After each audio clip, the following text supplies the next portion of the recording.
He had a plan this time. Knock. Ask for the number. Leave before he said something he'd regret. Simple, clean, controlled. Luca opened the door looking like he'd just woken up.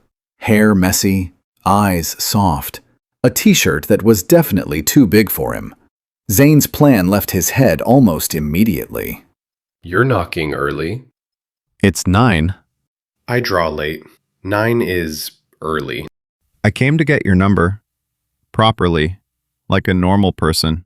Luca looked at the phone, then at Zane, then back at the phone. Took you long enough. He typed his number in slowly, like he wanted to make Zane wait for it on purpose. It started raining while he was still there. Not the kind of rain you run from, the kind that makes you want to stay exactly where you are. You don't have to go yet. I know. He didn't move toward the door. They ended up on the couch the way they always seemed to. Except this time, there was less space between them. Neither of them had decided that on purpose. It had just happened. The way the rain outside had just happened. Luca's hand was resting on the cushion between them. So was Zane's. A few inches apart. Neither of them mentioned it. Neither of them moved their hand away. Can I tell you something embarrassing? Always. I think about you more than I should. For someone I've known 3 weeks. Zane didn't answer right away. He was doing the math in his head. How long he'd known Luca, how fast this had happened, how little any of that mattered right now. Good. Because I think about you constantly. And it's getting embarrassing for me too. Neither of them said anything else. They didn't need to. Luca's eyes moved to Zane's mouth, and then back up, quick, like he hadn't meant to. Zane noticed. Of course he noticed. This was the moment. The one where everything could change in half a second. Zane's hand moved, slow, careful, to the side of Luca's face. Luca's breath caught. Neither of them moved any closer. Neither of them moved away. Zane's phone buzzed on the cushion beside them. Loud, insistent, completely unwelcome.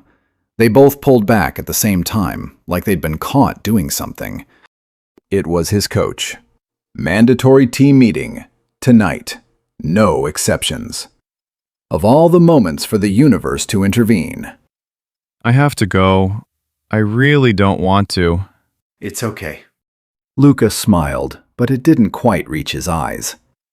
He was trying very hard to look like this was fine. It was not entirely fine. We're finishing that. Later. Promise? Promise. He did not listen to a single word of that meeting. His coach talked about formations and fitness benchmarks. Zane thought about a hand that almost touched a face, and a phone call that ruined everything. Luca typed his first text 3 different ways. Settled on the simplest one. Hope the meeting isn't too boring. I'm still thinking about earlier. He hit send before he could overthink it any further. Zane read the text twice in the middle of his coach's sentence. He didn't even try to hide the smile. One of his teammates noticed and said nothing. Just gave him a look that said he'd clearly seen this before in other people. Never in Zane. He didn't go straight home. He walked faster than the rain really called for.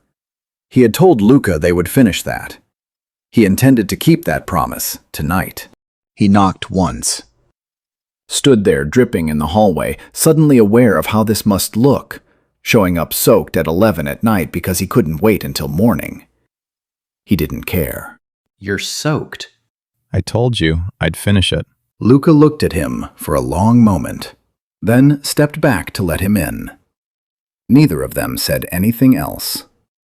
They didn't need to. The door closed. What happened after that is between the two of them. For now. He said he'd finish it. He did. What that actually meant, you'll see in episode 4. Subscribe. This is just the beginning.